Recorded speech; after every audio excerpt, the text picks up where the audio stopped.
ఇప్పుడు నేను పురుషోత్తం రెడ్డి గారితో మాట్లాడాలనుకుంటున్నా. పురుషోత్తం రెడ్డి గారు, మేనిఫెస్టో అనే అంశం నిజానికి ఏదో మనం హామీలు ఇచ్చేసి దాన్ని తర్వాత పక్కన పెట్టేసి అధికారం వచ్చిన తర్వాత దాన్ని మర్చిపోయే పరిస్థితులు ఏంటిది? మీరు చూస్తున్నారు, మేనిఫెస్టోకి విలువ ఇవ్వాల్సిన అవసరం ఉందా లేదా? ఈశ్వర్ గారు, అందరికి నమస్కారం. నమస్తే సార్. బేసిక్ గా ఎన్నికల సమయం దగ్గర పడిందంటే ప్రతిపక్షాలు మేనిఫెస్టోని ఎక్కువ మాట్లాడాలి.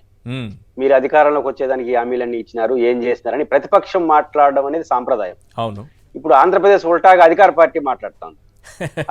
ఒక క్రెడిబిలిటీకి అదొక ఉదాహరణ. అంటే అధికార పార్టీ మేనిఫెస్టో గురించి మాట్లాడకూడదు మామూలుగా అయితే, ఎందుకంటే అవి గుర్తు చేస్తే అక్కడ పాత రోజులను గుర్తు వస్తాయని. ప్రతిపక్షం గుర్తు చేయాలి మీరు ఇచ్చిన హామీలు ఏమైనా. ఇప్పుడు తెలంగాణలో కాంగ్రెస్ పార్టీకి 6 గ్యారంటీలు అవి మరి రోజు ప్రతిపక్షాలు మాట్లాడుతున్నాయి కదా. కానీ ఆంధ్రప్రదేశ్ లో ఉల్టాగా అధికార పార్టీ మాట్లాడుతోంది. ఎస్, మేము వాళ్ళు చెప్పింది తప్ప ఉప్ప లెక్కలు వాటి జోలికి నేను అట్లేదు. అధికార పార్టీ ధైర్యంగా మేనిఫెస్టో గురించి మాట్లాడుతా ఉందంటే వారి పట్ల వారికి ఉన్న విశ్వాసం, ప్రజల్లోకి మా మేనిఫెస్టో చెప్పి మేము ఓట్లాడగలమన్న ధైర్యం, ప్రతిపక్షాన్ని కూడా ప్రశ్నించగలన ధైర్యం అధికార పార్టీకి ఉన్నప్పుడు మాత్రమే మేనిఫెస్టోని గుర్తు చేస్తుంది. మేనిఫెస్టోని గుర్తు చేయడం అంటే మేనిఫెస్టోలో అంశాలని గుర్తు చేయడమే కదా. గుర్తు చేయడానికి సాహసం ఎప్పుడు ఎట్లా వస్తుంది? తమ పరిపాలన పట్ల లేదా తమ ఇచ్చిన మేనిఫెస్టో పట్ల ప్రజలు సంతృప్తిగా ఉండడం. ఎస్, జగన్మోహన్ రెడ్డి గారు చేశారు. కొన్ని చెయ్యొచ్చు, చేయకపోవచ్చు, లెక్కలు 95%, 98% ఆ జోలికి నిలట్లేదు. నా మేనిఫెస్టో చెప్తున్నారని నాకు ఒక ధైర్యం, ప్రజలు నమ్ముతారని విశ్వాసం. ఈ రెండు లేకపోతే ఎప్పుడు కూడా అధికార పార్టీ మేనిఫెస్టో ఆ శాతాలు లెక్కకుండా మీరు చెప్పిన పాయింట్ బాగుంది. మేము ధైర్యంగా మా మేనిఫెస్టో పట్టుకుని ప్రజల ముందుకు వెళ్తాం.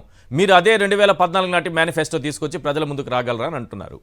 అయ్యా, అదొక ఇంపార్టెంట్ అంశం. రెండో అంశం ఏంటంటే అది జగన్మోహన్ రెడ్డి గారు ఒక సవాల్ చేస్తున్నారు కదా. ఇప్పుడు రెండు సవాళ్ళు వస్తాయి ఆంధ్రప్రదేశ్ లో.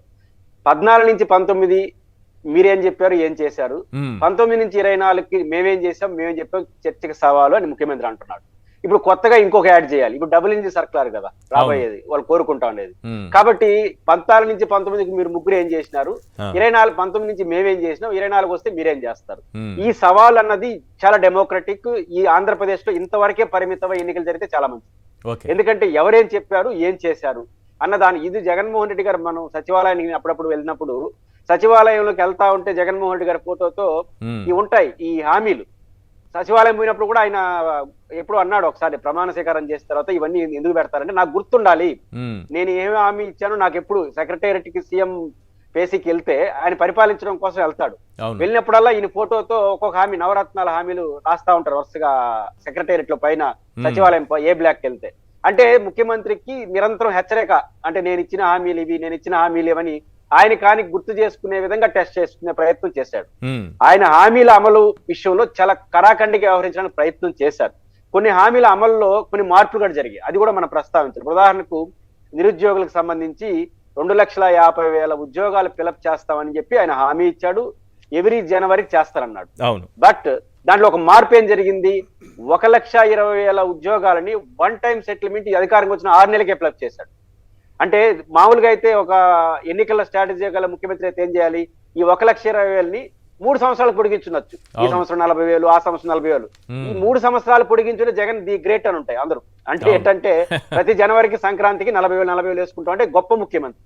అట్లా కాకుండా జగన్మోహన్ రెడ్డి గారు వన్ టైం 1,00,000 దాదాపు 40,000-50,000 దాకా వన్ టైం ఉద్యోగాలు 6 నెలల్లో అధికారానికి వచ్చిన 6 నెలలు ఫిలప్ చేస్తే ఎప్పుడు కూడా పార్టీ అధికారంలో ఉన్న పార్టీ ఎన్నికల దగ్గరగా ప్రాధాన్యత ఇస్తుంది, ఎందుకంటే గుర్తుండాలి కదా జనానికి.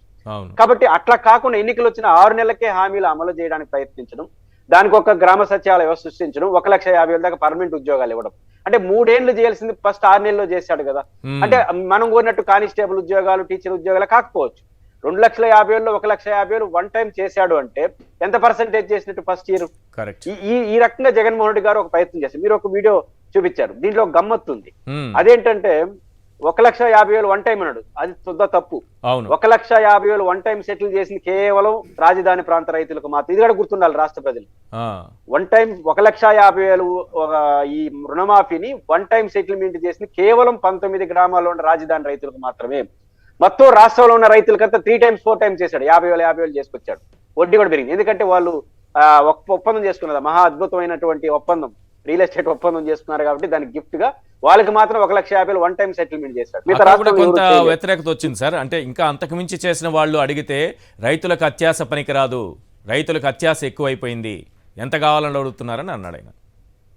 అంటే అత్యాశ పెట్టింది మనం కదా. పాయింట్ ఏంటంటే మీరు సాధ్యం కాని హామీని వాళ్ళకి ఇచ్చి ఉమ్, మళ్ళీ అమలు చేయనప్పుడు అత్యాశ అంటే ఎట్లా? అంటే ఒకటి విలేకరులు మిమ్మల్ని బెదిరిస్తే పాపం ఆడ విలేకరులు బెదిరిస్తే వాళ్ళు ఏం చేస్తారు? జనంలో ఒకటి చెప్తే వాళ్ళు చెప్తారు అవును. ఏంటనేది. ఇంకా గమ్మత్తుంది దాంట్లో. వారు ఈ అర్హుల లిస్ట్ ప్రకటించారు ఈశ్వర్ గారు.